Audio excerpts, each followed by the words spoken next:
If you could go back in time and you could either vote for Donald Trump or Kamala Harris, who would you rather vote for? I would still vote for Trump. Okay. Why so?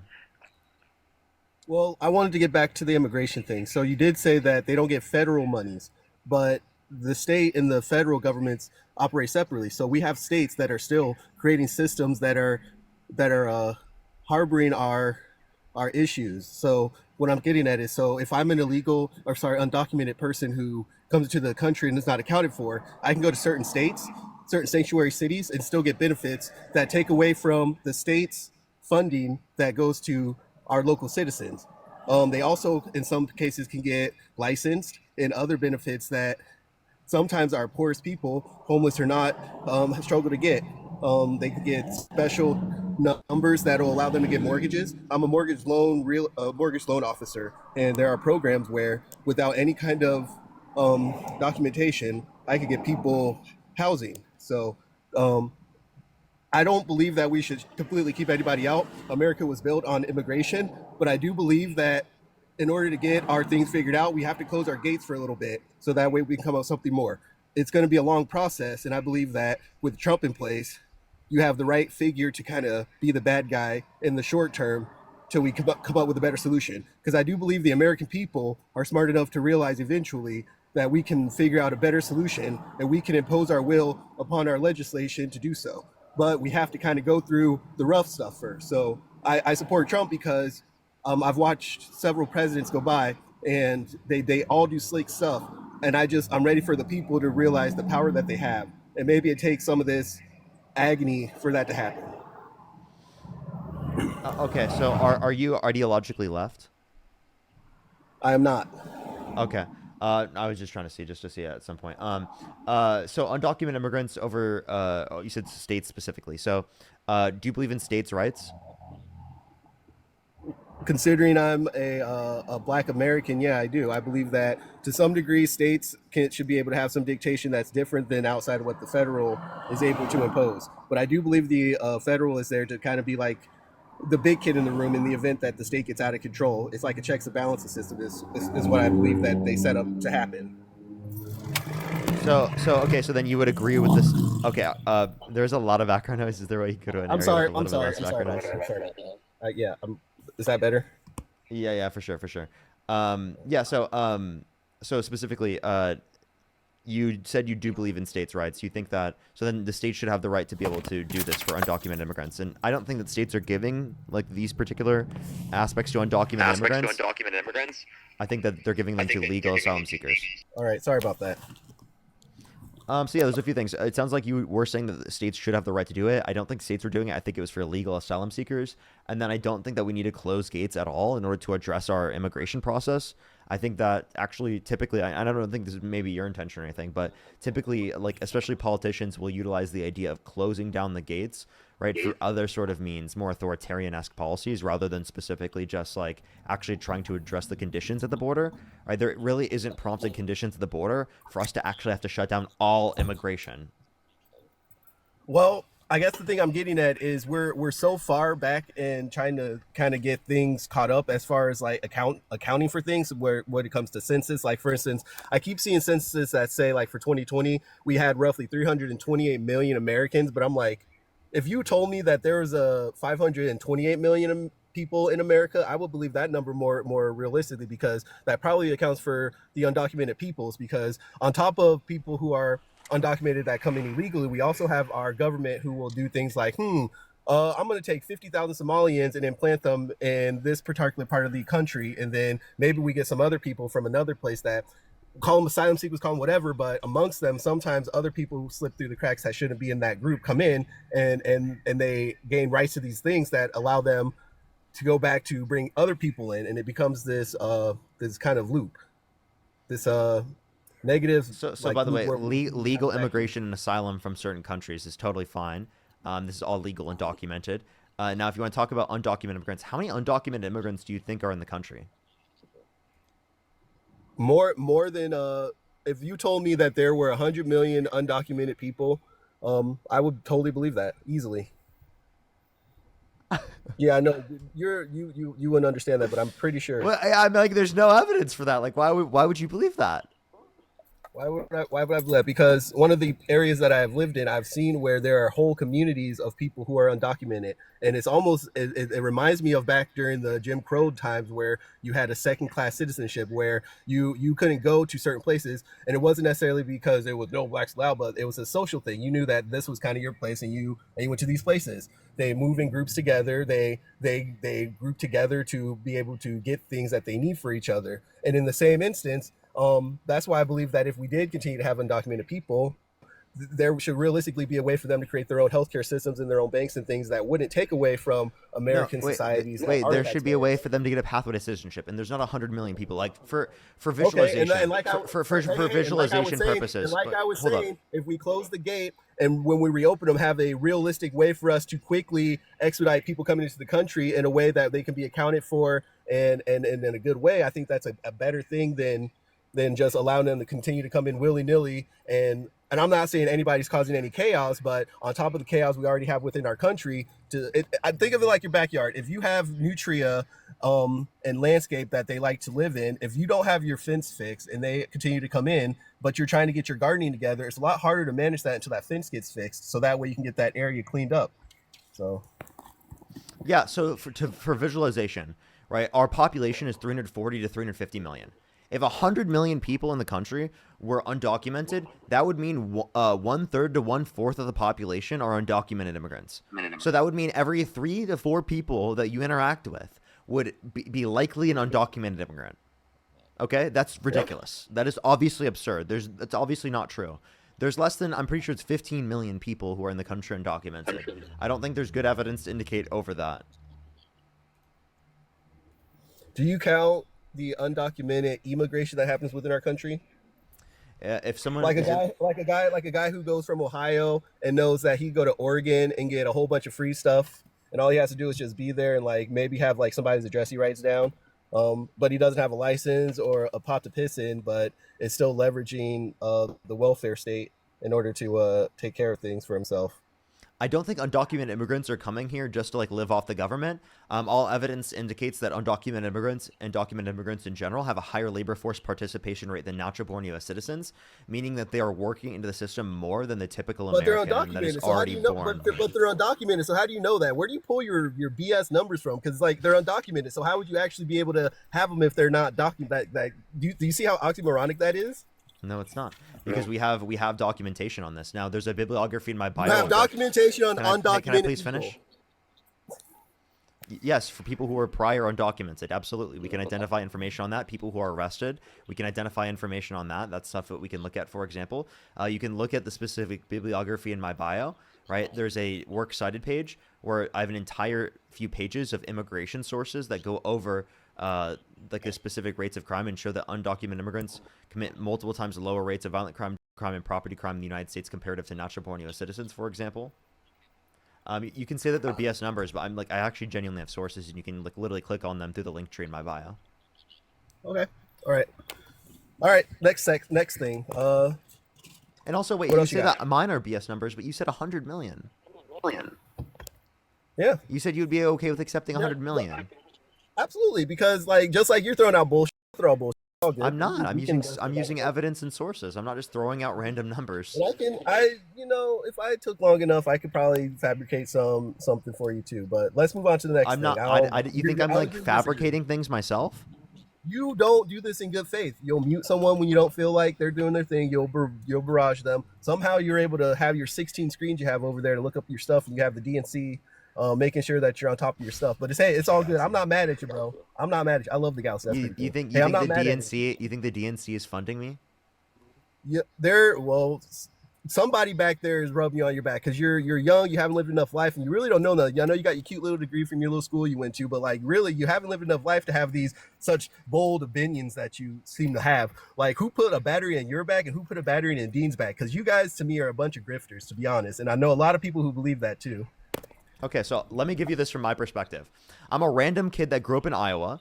I got a degree. I literally went to school in economics, right? And I literally started talking about politics and started talking about different things on the internet. And I randomly blew up by doing TikToks every single day. That's it. I'm a random person. I don't have DNC backing or anything. Dean was popularized through specifically engaging with this community, right? Right. He was someone who watched me. He engaged with the community. We became friends. We used to talk all the time, play Fortnite with each other. And then it is the case that literally he went on Jubilee and blew up, and it went crazy. He doesn't have some backing, some DNC basis or anything like that. We're random kids on the internet that randomly blew up, right? You think that we're grifters, right? This is just an assumption because we're a character on a screen for people. I'm not a real human to people.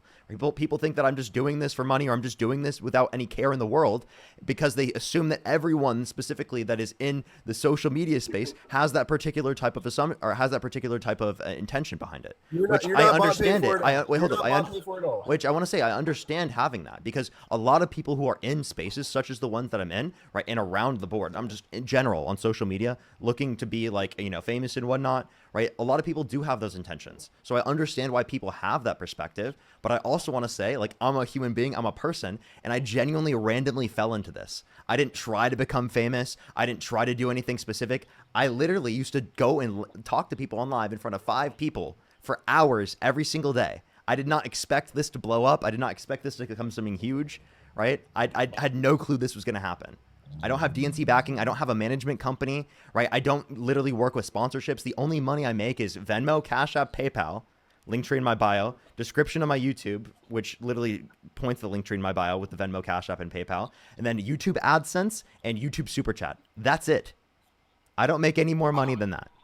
That's a lot, bro. I got one job. They pay me. You got like 16 different ways you're getting paid, and you definitely made sure you went down the list to describe that. So that tells me everything I need to know. So let's get back on subject. Wait, I told you every single way I make money, and I told you it has nothing to do with the DNC or grifting or anything like that, and you're still going to believe that regardless. So to me, that seems dishonest. You tried to say that I was the one that was dishonest, but to me that seems dishonest. Okay, but you can have this set up where they'll tell you, hey, just Parker, stream between this time and this time, and we'll have random Rebecca and random Susie and random this, that, and the other, and we'll make it look how it needs to look, and then we'll give you the money that way. So it doesn't have to be this guy in the background doing it. You could have your bots here right now sitting amongst you saying these things about me. Oh, you're a dumb boy and all this stuff, like, you know, because I'm not like... Nobody knows me here. I don't know you. Hold up. Here I am. My character being attacked by you guys. So you think the DNC is paying me through random? Hold up. So you think the DNC is? Let me go through this conspiracy. You think the DNC is paying me through random bot accounts that they create of different things of different people? Because by the way, on YouTube, you can click on people's accounts. People have accounts on YouTube. You can see their channels. You can see when they were created. Okay, I'm sure you can't see the stuff that I'm getting on Venmo, Cash App, and PayPal, but I say it out loud, and I mean, you're gonna just assume that it's fake, right? Even though every single time someone sends me money, it's a real person. I support Trump because obnoxious guys like you eventually will get flushed out, and along with him and the other not so cool people, we'll be able to get some maybe reasonable people in there. Like, for instance, I think that if we were really, from a Republican standpoint, in good faith, trying to put somebody in there that was worth a dang, we had some other candidates that potentially could have got it done for us. But we want to proceed like WWF these days, and if that's the case, then we pick the best character to do the job. You know, best character. You think that Trump has a good character? Well, do you know how WWF works? You have villains like the heels, and you have people who are like the heroes, and sometimes they have the eras where the bad guys are the guys that get most of the stuff. So the political stage to me is it's all for show. It's really all for show. Then why would you vote for Donald Trump if it's all for show, if it doesn't actually get you anything? Because regardless if I voted for him, then I understand that they were going to do what they were going to do, if that makes any sense. The Electoral College is going to dictate. They could be faithless electors and go the way they want to go anyway. So there's not a whole lot we can do once we get outside of the voting that we do for. I have a question. Just say there's the same outcomes with both administrations. Then why would you vote for the guy held civilly liable who said he would date 10 years? Because he's not the first, and nor will he be the last political person who has all kinds of BS. Has Kamala Harris done that? I'm sure she has a couple people that she's gotten between their knees for to help her political. Oh, so because she's a woman, you're just gonna go ahead and blame me on some other stuff. That's exactly what you're doing. That's exactly what you're doing. You're saying because she's a woman, you're gonna assume that she slept her way to the top, or that she slept with people in order to get to the position that she was in specifically. That is absolutely misogynistic as right. That was totally you doing that because she's a woman. Don't act like that wasn't. And you're a man hater for going there and putting man's business out there like that.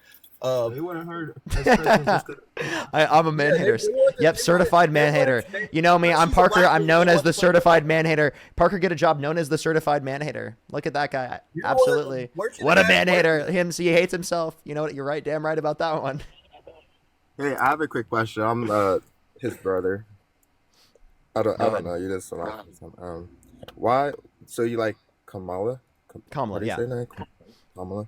Why do you like her?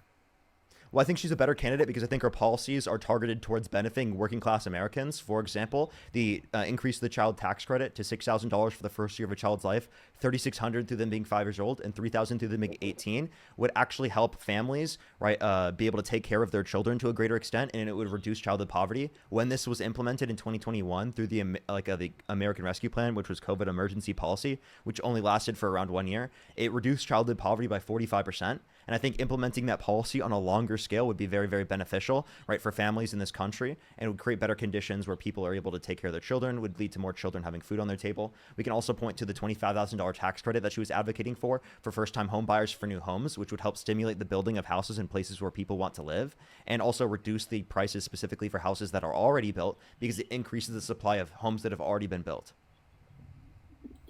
Okay, so if she has such good policies, why did no one vote for her?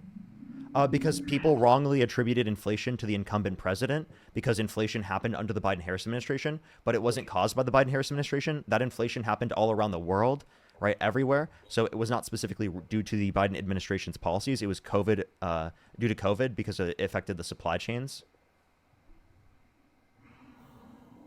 So when she got thrown on the ticket because of Joe Biden's what health, no one voted for her to be in that spot. We actually did because we voted for the Biden-Harris ticket, and if the president steps down, that means the vice president would step up. Also, 80% of the Democratic Party was satisfied with her being the nominee, along with the fact that no one else decided to run against her. Okay. Because they were told not to. That's how they work. I Remember, know. remember when Bernie was. Remember in 20, almost in 2020, Bernie was leading at the Iowa caucus, and they pretty much. I don't know what they did to him, but I remember when they made him step back so other people could step up. Bernie should have been the guy in there for you guys, and you guys continue to treat him like crap. And and that's kind of what happened here, where well, for this reason, that reason, the other reason, we'll elevate her. And there wasn't a fair situation where they allowed other people in good faith to try to compete with her to get in that position. And if they were using the correct way of doing things, they would have allowed that, and they didn't. And I know people can go ahead and be like, I'm going to step aside and let this happen. I'm going to step aside and let that happen. But like, why do we do that? That's the kind of stuff that goes on that helped me step away from the Democratic Party, because there's too much of that lockstep. We're going to scratch your back, I'll scratch your back stuff going on. And I know it goes on both sides of the political thing, but I'm sick of it serving. I'm just sick of it serving the wrong things. And like I said, my whole thing for Trump is like, I see him as a means to an end. It's not about this guy has a felony, this guy has this or other, because like all these guys have whatever going on. Like in my head, Obama's the biggest traitor to our country based on the fact that he was going over there doing a lot of covert things that made our military feel really dishonored. But you know, he's Before we move on to that, commander-in-chief can I address this real quick? So, like, I like Bernie. I'm a fan of Bernie, but like, I don't think that I don't really think these arguments are very strong, because why didn't Bernie win in 2020 then? because he stepped down, which allowed the person that was running against him to be No, he elevated. lost. Literally He lost to Biden because the entirety of the moderate side of the party coalesced against him, which led to him not getting enough of the votes. That's the reality. Like, Bernie didn't get enough votes. Sure, you could say that there are certain things that that they did on the back end where moderates wanted to coalesce against them, but that's how coalitions work within the primary process. Okay, so the inevitable reality you have to acknowledge is that Bernie didn't win the vote, right? I would have loved for him to. I would have loved for him to like address, right, or be able to get those policies passed. You know, I like universal health care, I like Medicare for all, I like universal child care. Those are amazing policies, but the reality is that he didn't win. And even if we say that in 2016 there was some rigged process with Hillary Clinton, that doesn't mean in 2020 that same process was there. So it doesn't explain that in 2020 that there was a loss of the primary. Also, I felt strongly for Tulsi Gabbard being, because I mean, I thought in the debate she did a really good job, pointing out some of the reasons why Kamala should not be trying to you know, throw her hat in the arena, so to speak. Oh, I don't think the things that were brought up about Kamala Harris there from Tulsi as a were district accurate. attorney, her record as a district attorney is as a black man in America is saddening to me. Well, Tulsi specifically is advocating right now for an administration that currently is racially profiling people. So, I mean, do you currently support that? Do you think Tulsi is the one determining that? Do you think that the Trump administration is going to be better for that? Where are you getting your information? The Trump administration themselves. They admitted that said, they're racially. They said verbatim. We're bringing racial profiling. They authorized racial profiling. Yes. So what's new? We've been doing that. I was born in '89. That's old hat. That's what's been going on. This is from a federal standpoint through the context of the usage of ICE, right? So this is from a federal standpoint. So I'm asking you, what has changed? From the federal standpoint, they're allowing for racial profiling. Cops have been doing this in places like LA and Chicago. Cops are different from the federal enforcers. On the federal level, on the state level, on the local, all the different levels, the cops have been doing these things. Yeah, and you understand that like we should be against that, and that's not legal for them to do, right? There are laws specifically to limit them from doing this in particular areas, and it is the case that Trump is actually invoking this to happen at a greater extent. So here's where especially from the context of ICE. Now ICE can do it too. You can say these things, but we have what is called the Congress and the Senate in place, and he can have these wild ideas that he throws out there, and yeah, they might even slip through a little bit, but we also have a checks and balances system, which maybe they don't catch it right away, but they'll get it on back right where it needs to be.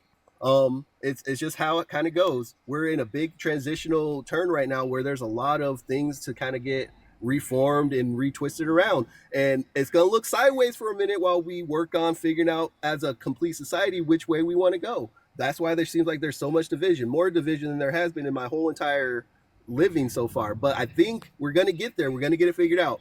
And I'm not saying that Trump is a means to an end, but if it's the beginning of us awakening and understanding the next thing to go through, as far as like maybe a two-party system isn't the way and this, that, and the other, like he's going to give you that example when it's all said and done. So I don't think that we're going to get to a more democratic system by supporting a guy that is undermining. Hold on.